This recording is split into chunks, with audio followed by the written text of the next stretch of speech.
Hare Krishna, welcome to Chaitanya-Bhagavata reading. Jai Nitya Leela Pravishtam Vishnu Padashtotta Srimad Bhaktivedanta Narayana Gosvami Maharaj Ki Srila Gurudev Ki Jai. Jai Nitya Leela Pravishtam Vishnu Padashtotta Srimad Bhakti Pragyan Keshav Goswami Maharaj Ki Jai. Jai Nitya Param Gurudev Ki Jai. Jai Nitya Leela Pravishtam Vishnu Padashtotta Srimad Bhakti Siddhanta Saraswati Prabhupada Thakur Ki Jai. Jai Vrindavan Das Thakur Ki Jai. Jai Shri Krishna Chaitanya Prabhu Nityananda Shri Advaita Gadadhar Shivasadi Gaur Bhaktavinda. Hare Krishna Krishna Krishna Hare Hare, Hare Ram Ram Hare Hare. Jai Chaitanya Bhagavat Ki Jai. With folded hands, Jagannath Mishra said, "Your traveling is the benefit of the world. Today I am especially fortunate.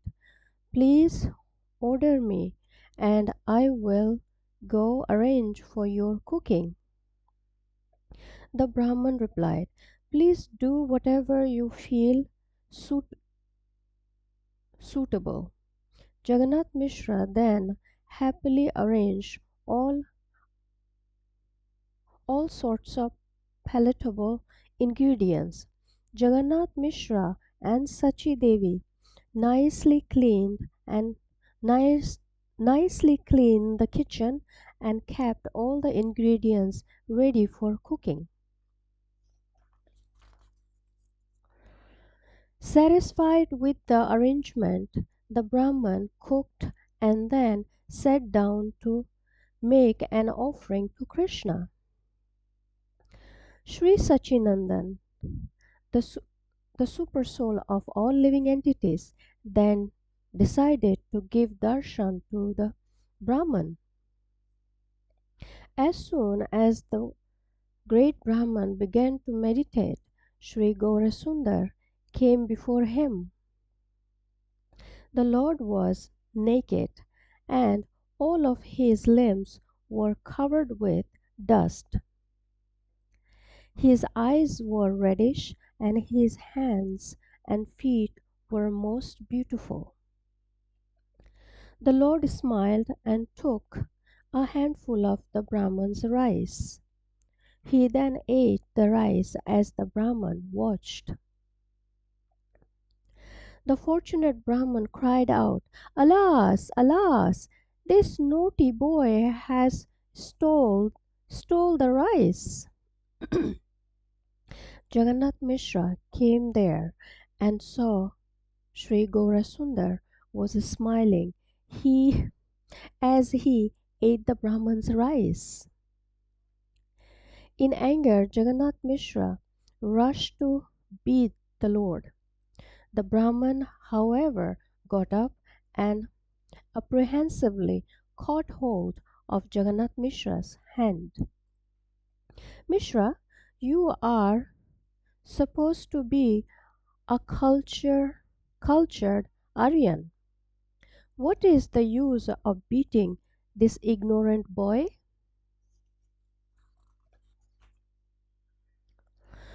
"Only one who can distinguish between right and wrong can be beat. Therefore, I forbid you from beating this child."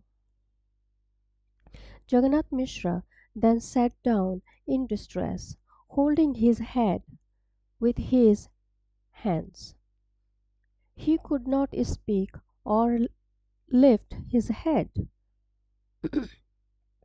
The Brahman said, "My dear Mishra, please don't feel sad. Whatever is meant to happen on a particular day is known only to the Lord.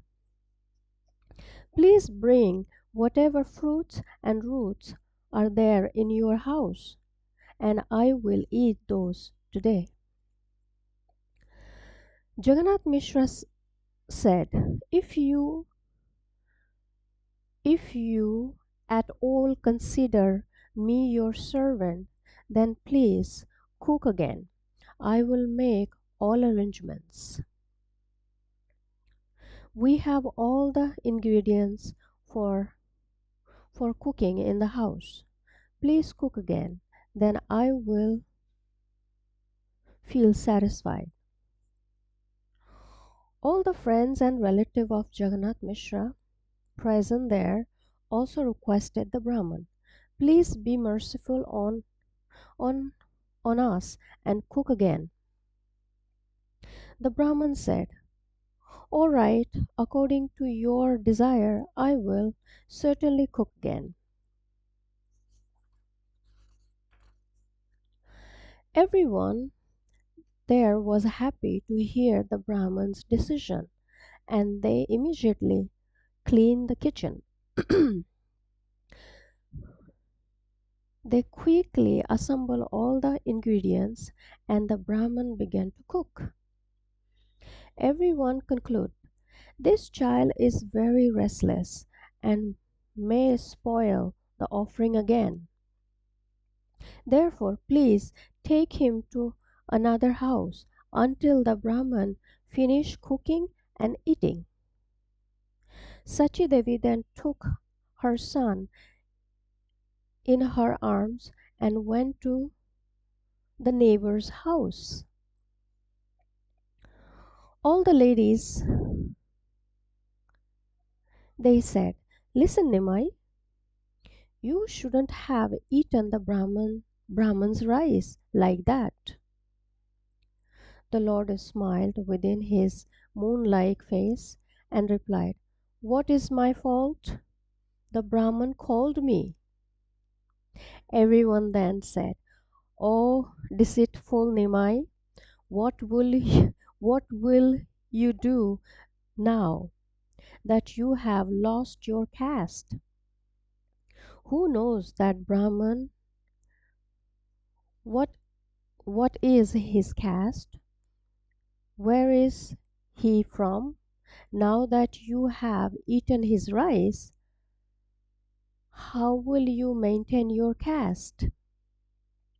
The Lord smiled and said, I am a cowherd boy, and I always eat Brahman's rice.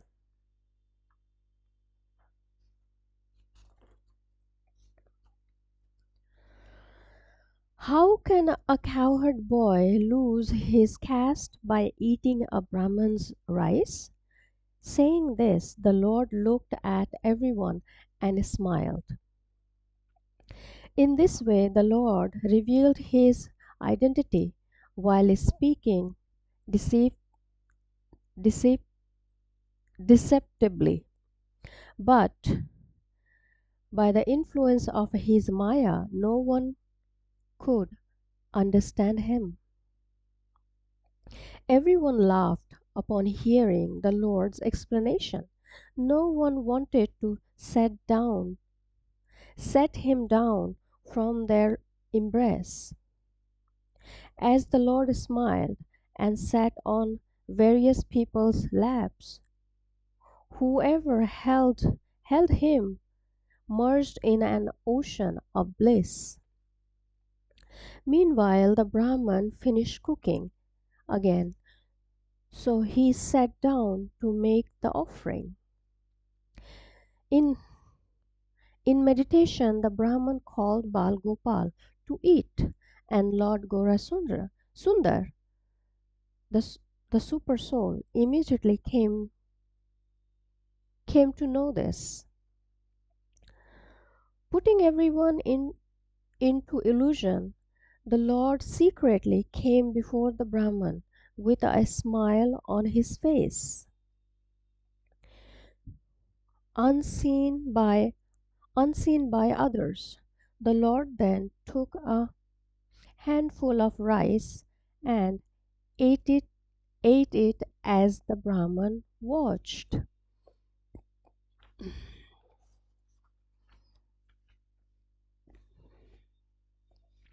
The Brahman immediately cried, Alas, alas! And the Lord, after eating the rice, fled away.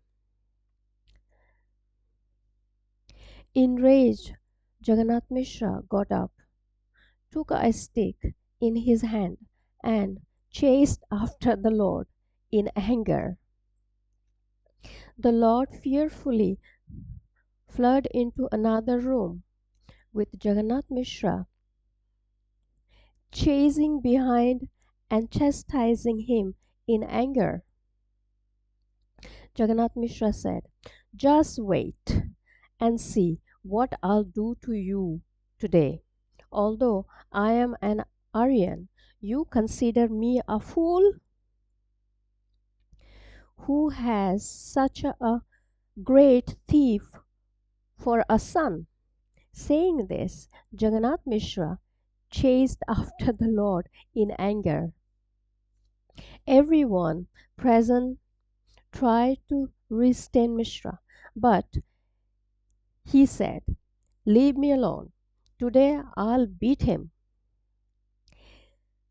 They then plead, "O Mishra, you are by nature magnanimous. What kind of intelligence would you exhibit by beating him?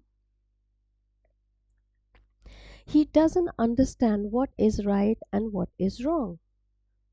Whoever beats such a child is a great fool. He will not learn simply by being beaten.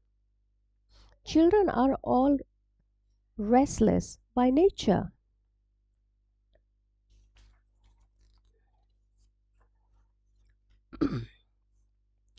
Children are mischievous by nature. Therefore, even if you try to teach him, he won't learn."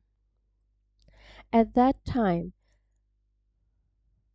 the mendicant Brahman hastily came there, holding the hands of Jagannath Mishra.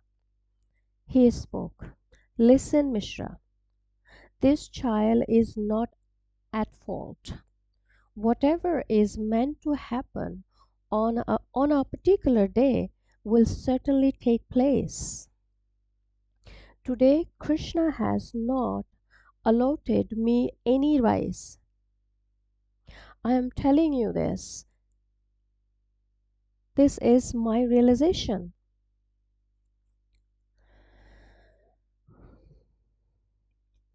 Feeling distressed, Jagannath Mishra was unable to raise his head. He looked at the ground and simply lamented. At that time, the most powerful and effulgent Vishwarup came there.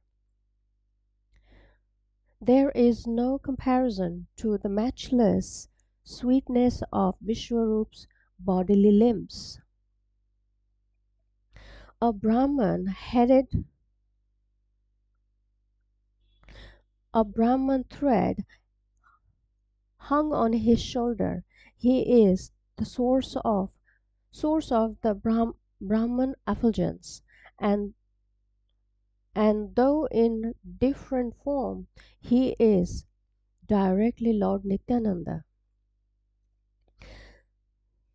The purport of all scripture is eternally manifest on the tongue of Vishwarup. Thus he is always engaged in preaching devotional service to Lord Krishna. So have a happy listening, Chaitanya Bhagavat, and please like and subscribe this channel. Please support, and see you again tomorrow. Hare Krishna.